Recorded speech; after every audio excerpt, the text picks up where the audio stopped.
contract. So you either have to give an offer that's too far to turn down. You have to leverage the fact that Crystal Palace, this might be your best opportunity to sell him to Arsenal elsewhere because he's got 2 years left on his deal. As dumb as it is, you will be a year older. You will have 1 year left. I don't think it will be an Isak thing like my man will kick up a fuss and whatnot, but he might have to dig his heels in.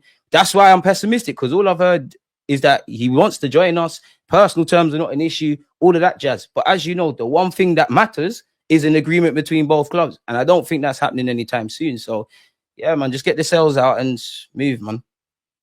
Yeah, it's looking spooky, bro. So how are you rating your window then? Because I see someone in the chat say, 6 players in already, one of your best windows. But is it though? By default, it's one of our best windows because we've, in previous years, we might have, like, if I just give the example, like, previous years, we might have needed a striker or a left winger, right? And many players, and many other players and many fans would forgive you in it, like, if you just got one or the other. Because of what we've done in January and the summer, you have to address all these areas. You need to go get your goalie and your centre mid and all of those things. So, yeah, recent, in terms of the areas addressed and whether these guys work out or not, and also signing new deals for certain players, and the fact that Bert has been here for a couple of months, I understand it. But at the end of the day, for me, there's only 2 level raisers. And one of the level raisers naturally has question marks because he's going from the Portuguese league into the Prem, as much as I believe in him. And also the fact that if there's one area that we look shaky at, despite us getting 90 and 100 goals the last 3 years, it's the final third, isn't it? So I think Gyökeres is a level raiser. I think Zubimendi is a level raiser. Obviously, I didn't want us to sign Madueke, but at the end of the day, he signed for us. If he's going to be a left winger, Arteta, make it work. Show me why it works. Because I'm an armchair expert. You got the UEFA thing in it. Right now, I do want to see Madueke because Trossard and Martinelli, I'm kind of over it, but I don't know what's going on there. Norgard, all right, it's a calm signing. Who else have we got? Zubimendi and squad signing. That's what it is. Squad signing. I won't kill you. Kepa, all right, cool. It wouldn't be an Arsenal summer without going to Chelsea. Other than that, you are missing stuff in it. Like, there's nothing that makes me go, wow. I could waffle about Zubimendi individually and Gyökeres, but collectively, I think what would tip the balance for me, obviously, would be at least one more attacking signing. I know some fans got this Eze and Rodrigo thing. There was no way we're signing 2 attackers as well. That would be good. I think we need to start getting some outgoings and then we'll look at it. Pardon me. So Martinelli's not for sale. Nobody was trying to buy Donny anyways. So if Martinelli's not for sale, you can't sell Jesus because of his knees and that. He's not fit. That means you don't have any players that are worth a few quid that you could even move on. But we had to have known that. Like, to be honest, you just have to take what you can in it. Like the Fabio Vieiras, the Reece Nelsons, the Lokongas, just to see those potentially. Because if you got Noni now, with Trossard, because Trossard was the backup on the left side if Martinelli was out. You know what? Yeah, with Trossard, it's a weird one because in an ideal world, if it was up to me, I'd like 2 attackers in it. I would like Eze and a left winger, and I'd actually keep it. Like if we forget about selling and whatnot, I'd bring in 2 attackers and I'd let Trossard play as a squad. I do think Arsenal fans disrespect him. I understand, he's not good enough. We might need to move on from Donny, all of this, but we haven't been exposed to so many good signings under Mikel Arteta, specifically attacking signings. Trossard's been value for money. He's done the super sub thing and whatnot, but he's easier to move on. He's got less years on his contract. He's probably looking at it and saying, probably Martinelli's ahead of me in the pecking order. Madueke's just come in. Obviously, Gabriel Jesus ain't fit anytime soon, but if Gabriel Jesus is fit left wing and the left wing option, I think he's likely to play. Trossard's got a year left on his deal. You want to go and get some money. You want to go and get some financial easy to clarity. Move on, but you're not going to get no money for him, though. I just think they're going to move him on. Like, take your 10 million, keep it moving. Like, I just think the club once you look after some wages, I think that's all they care about. Well, I'd imagine Trossard's anything from 60, 70 to 90 odd. Martinelli's not going to say he's irrelevant, but him, Zinchenko's on 100k. Some even say 200k. Nelson's on 100k. Fucking Lokonga and Vieira, they're probably on the little 30s, 40s, 50s, but that shit all adds up. I think it's just a fire sale thing. And now we're going to see how good Berta is at that hustling aspect, if I'm honest. Because that had to have been a remit when he was in meetings about joining Arsenal and they're talking about all the plans and whatnot. It has to have been that. So we have to see, man.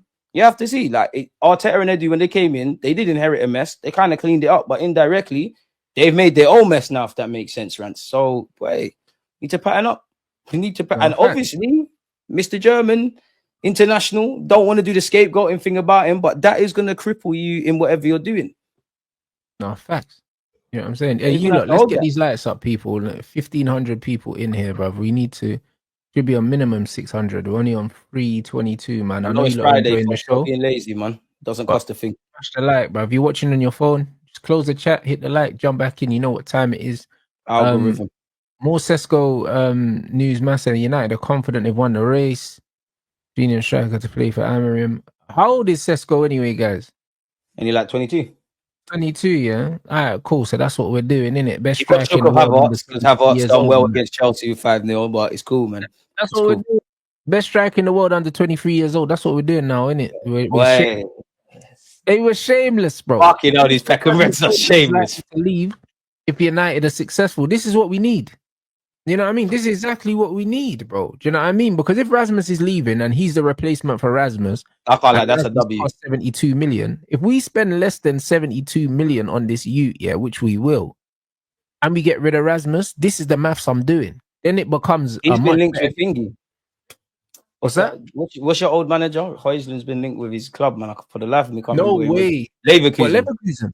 He's been linked, but I don't know if them links are 30.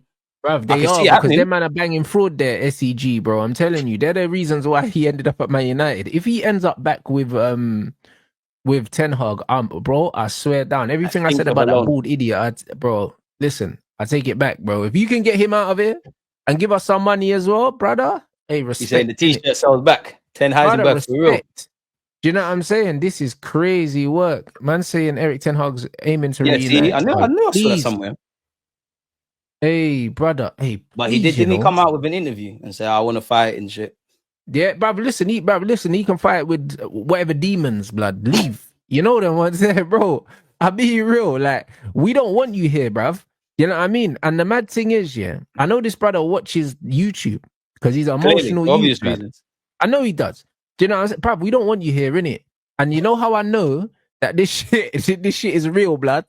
Brother, man literally... Just ruining. I think Man United posted something on Instagram, and I think I liked the photo, and the first comment was, yeah, sell Højlund, sell Onana, bruv, bring in Sesko and bring in flipping Donnarumma, blood, and it had like 1,000 likes on it, like straight away. Man are saying sell this youth, blood, like bruv, we don't want you here, blood. You know what I'm saying, like bro, it's that real. Onana as well, we don't want you here, bruv.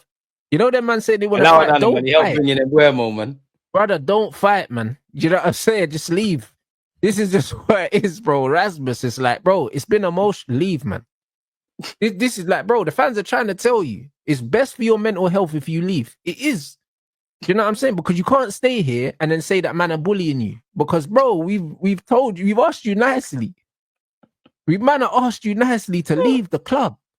Like, it's just one of them ones. It's best for all parties if you just leave. I can't lie. This is the reality. Like, the man can't be talking about they're getting bullied and this, bruv. No. To be fair, if you lot flog him and you flog Garnacho to Chelsea, fair play. At least you lot been getting zanged, but you're zanging back. That's what my team need to start doing. Fair play. Bro, that's what we need to do. Man need the get backs, innit? Do you know what I'm saying? Yeah, exactly. Yeah. And that's what it is. If he ends up going, they're saying that Leipzig are open to taking Rasmus as part of the deal for Sesko, which would actually bring the price down. Because the truth is, there's no resale value with Rasmus Højlund. Huh? They're on taking him permanently. Yeah, they're on taking him, bro. I think he'll do all right. They're going to give him them drugs, man. Them dodgy drugs that they give all these development players. Bro. Like, brother, they're going to do what they did to Wolverine in the X-Men, man. So you know when man are saying, oh yeah, swap deals ain't good for PSR. We can't get no money for this youth. Like, so, bro, it's one of them ones where, bro, if we could part exchange, you get me, it don't matter.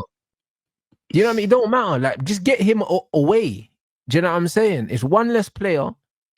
And also, it just means that when we look at our attack, if you've got Cunha, Mbeumo, Xerxes, and Sesko, that looks way better. That looks way better. Like, I'm not here for what we spoke about last season, guys, when we spoke about false depth. A lot of teams have that. I don't want false depth. I'd rather have 16 we could do a whole stream about that false depth. You just triggered PTSD. Yeah.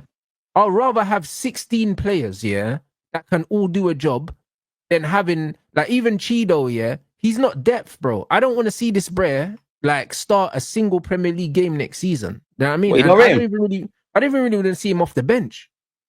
I'll be honest. Damn. I don't, because he's not ready. What Rants? You're not feeling him?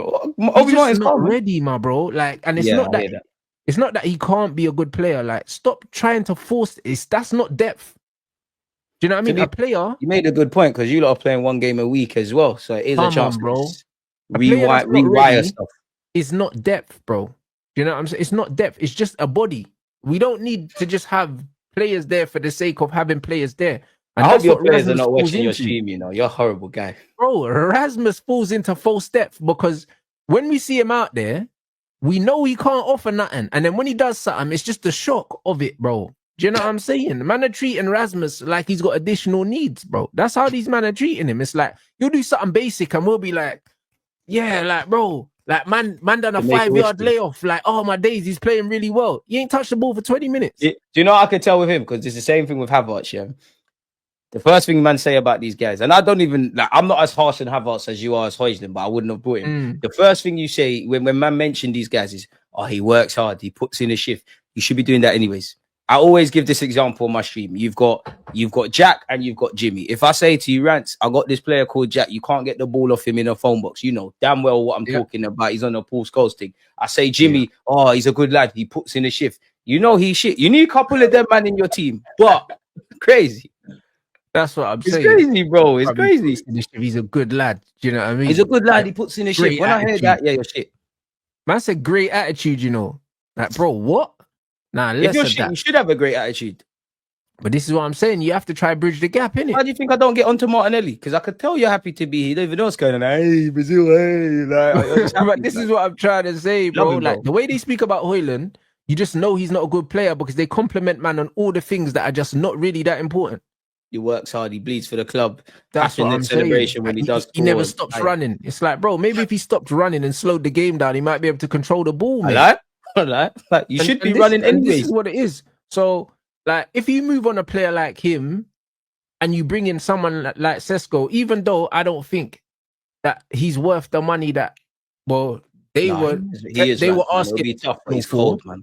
But if we get him for 55 million, which is what they're saying, 55 million pounds, they were quoting Arsenal 90 million euro because his agent was moving crazy. So if we can get him for 55 million pounds and we paid 72 for Rasmus, and we can get rid of Rasmus as well, that 55 million. Time, that's a striker, man. I honestly believe in Sesko. Obviously, agendas, the minute he signed for United, he's technically sound, innit? Do you know what I'm saying? I don't think he's an absolute worldie, but if you pass, he just needs to learn how to score, man. But he's got it all, exactly. Like in the modern game. Passing the football, it's not like passing Rasmus the football. Yeah, you see what I'm saying? Like, that's the difference. When you pass Rasmus the football, it's a turnover straight away. If you give it to Sesko, he might could do something. So straight away, I told man about these Italian league attackers, but they say I got agendas. No, I hear it. It's different. It's different. So when I'm looking at it, if we end up getting him in and moving Rasmus out, we then get rid of someone who was false depth and we bring in someone that can actually contribute. And we only got one game a week, so we do not need. And I think that's what your fans forget, you know, or some anyways. Like, you got one game now. That's why if I was a United fan, if I don't see for some that I'm sure a lot of you probably want Amorim gone anyways, but you've got one game a week. Now, if things are not making sense, I'm on you really and truly, because that reminds me, I know Arteta's got a lot of criticism, but that's where we was in it. Like, we had to go back to one game a week, you know, just making things happen. Like, if there's not improvements now, because you've got more time now. I sympathize for managers when, all right, you know, they might agree with a lot of things we're saying, but it's different when you're playing Champions League away on the Tuesday. You got to be back for Saturday. You might, you know, ball Rants. You ain't got time for all of that. So this season, Amorim needs to pattern up. Obviously, don't watch that Amorim 17th of August. Your season starts after that. You know the thing already, but it's cool. It's cool, man. It's cool. But this is what I'm saying. So now we'll see, bruv. You know what I mean? We'll actually see, man.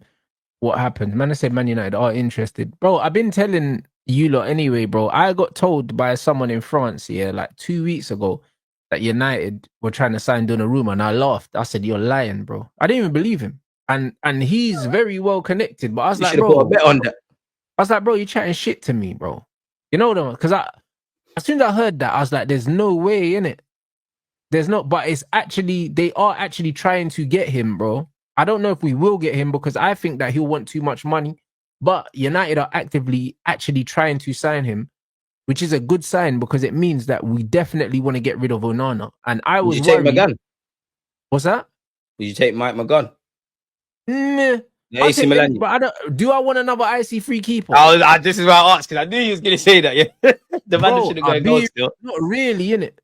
You know that, man. Not really. If I had my choice, nah, I can't lie. It's one of them ones. I would have taken Trafford if it meant that I was one of them crazy, them kind of youths. Yeah, bro. Fucking scoring my. You know what I'm saying? Them MDMA brothers in the queue, like, yeah, you know what I'm saying? fucking collect keepers. Oh, Yeah, that man are bro. different. Yeah, man don't want no icy Their free own keeper, teammate bro. just to deal with the corners. You know what I'm saying? So man is saying Donnarumma, yeah, but signing a new deal. But I don't believe he signs a new deal because the goalkeeper they signed ain't really trying to sit on the bench here because he didn't need to sit on the bench. Goalkeepers are different to other positions for the simple fact that it's just you and the other guy, bro. Teams don't rotate goalkeepers. Not really. Exactly. That's why I told man. Do you know what, Rants? I'm happy you said that. I remember when Ramsdale was here. Yeah, some fans were on my channel, Arsenal fans were on my channel, telling me I'm chatting shit. Believe Arteta when he's saying, "Oh yeah, our sub keepers, Ryan Ramsdale are both going to play games." Come on, anyone that understands football, you don't do that with your goalies. Of course, there's some unique cases. There might be an Edison and Ortega. Pep, clearly does a lot of drugs. He's crazy like that, but it's not going to happen. It just doesn't make sense, bro. It doesn't. It really doesn't. 100%. Like they're saying, if United sign a new goalkeeper, it seems very unlikely he would stay as number 2. Of course, it'd be unlikely because he already thinks he's better than he is. You know what I mean? His ego will be hurt, his pride will be hurt, and he's not wearing the number 1 shirt as well. So it's easy to kind of you get me? You don't even need to take the shirt from him. He's not wearing it. It's perfect. Just bring his replacement in and let him see himself out. That's the reality. Because 1 game a week, we don't even need a decent number 2. That's the reality. If they wanted to get rid of both of them and they just had Heaton as the number 2, I wouldn't care because Heaton's not playing. Like even last season, or was it the season before? It was the season before. Eric Ten Hag, it was AFCON, blood. And my man literally, I think he flew Onana back for the game and that. You know what I'm saying? Like when they got knocked out and that. And he just flew man back for the game on the weekend. He didn't even let man... let the marinate over them sides. Links on Jones. He flew on the back of the private jet to play, bro. He was adamant he wasn't playing the number 2. Do you know what I'm saying? So it's one of them things. And even the AFCON, I think on the way out as well, the AFCON was starting. I remember I seen you play the game and he jumped straight on a plane kind of after and forward. Legit, bro. Like he literally begged man to stay for the game and then he flew out after the game, bro. And he should have gone like the week earlier to train with his country. So like we don't need. They're violating though, man. They gotta take AFCON seriously because they wouldn't bust them tricks in other tournaments, man. But this is the point. So I believe we don't need him, and we don't even really need in there as well, bro. We don't really need him. We could easily have Heaton as the number 2 goalkeeper, yeah, and a youth from an academy. We're playing 1 game a week, bro. We haven't played 1 game a week in so long. People are forgetting how few games that actually is. It's not that many. It's actually not that many. Bro. Like FA and League Cup permitting this should be a reset. That's why I said earlier, if Amarin's not making sense this year, now you have to go because you've actually got time now to quote unquote as much as a manager has. 100%. Man said, how are we doing all these signings without sales? And we were told we are broke, Rants. What is your boy Jim up to? Bro, you need to understand. Remember, not broke, man. He opened another company and they're trading out of that. And with PSR rules, you're allowed to make a loss of like 100 and something million anyway. So these men know that we've got assets that we're gonna sell. We're gonna sell. So he's balancing the books, and also the money paid up front as well. Like in Mbumo, like them man paid like some idiot baby money up front, and the Sesco deal is gonna be the same. They're paying little bits up front, bro. They're doing it the smart way, innit? And that's why man is saying Man United are using Klarna payments. But bro, if it means that we can buy these players and we're not forced to sell other players for cheap here, then so fucking be it, bro. As long as we sign the right players, I have no problems with it taking slightly longer. I have no problem with it. The problem is when you're in a drawn out saga, yeah, and then you end up paying big money for some idiot. Yeah, that's just because it's gone on so long, we need to do it now. That's exactly when you're in trouble. You know, like that. So for me, like all's well that ends well. If we get the right players, I'm not even really too pissed off about the price, especially if we structure the deal the right way. Because in life, it always works like that, bro. If you want to structure a deal the same way, there's always interest. There's always interest. Do you know what I'm saying? Like, if you was to take a loan out and you wanted to pay it back over more years, they add interest, bro. They're gonna say, yeah, go on with yourself, bad man. They'll say, yeah, you know what? You want to pay it off in 5 years instead of 3? No problem. Yeah. We're gonna add interest. So now, just about to say that. That's it. So now we're gonna add interest. So instead of, if you wanted to borrow 60 grand instead now, cool. Do you know what I'm saying? We're gonna put the interest up on that 60 racks, bro. So you're gonna end up paying back 65 or 70. You know what I'm saying? And this is what happens, bro. It's the equivalent to having fucking bad credit. You know what I mean? That's what it is. You just pay a higher interest rate. So if it means that we pay slightly more for these players, but we get these That's players, what people need to understand about debt. It's not a bad thing if you are on the right side and not in it. And they increase our ability to bring in revenue, then we're good. You know what I'm saying? Because we missed out on that trophy, but we also missed out on 125 million, plus all the money from match day revenue in Europe that we missed out on. That's why, all the money that you get for every different stage that you go through. We didn't just miss out. And people got to remember, Champions League, it's more games now as well. Thank you. And it's the match day revenue, bro, because remember, 4 home TV games, rights and everything. 4 fucking home games, yeah, and we bring in the most match day revenue because we got the biggest stadium. So all that money's gone now. That's what people need to understand. So people aren't understanding that missing out on that trophy wasn't just the embarrassment of losing to Spurs. It was the money that you get for qualifying, the match day revenue, the revenue that you get for being in the competition, the money that we would have got from sponsors that we would have had to forfeit as well, bro. That's probably cost us near 250, 300 million not being in Europe. The players are probably pissed as well, beyond the obvious, because I'd imagine a lot of man in their deals, you get Champions League, maybe there's bumpers in your deals, there's bonuses, there's 100%. They would have lost out on their bonuses, all of that shit. So when you look at all of those things together, if we're paying slightly over the odds for players, but it means that our performances get us back into a situation where we can make this money back, the interest we're paying on these players, who cares? You know what I'm saying? Like, man, don't you feel football's gone a bit weird? Like, whatever team we support, like, there's too much. It's not going to change, but there's too much emphasis on football fans have become accountants and shit. Like, I've missed the days of just whatever's going on the pitch, like transfers, teletext, whatever's going on the pitch. Yeah, we've almost been given access to way too much information and it's useless information because we can't do anything with it.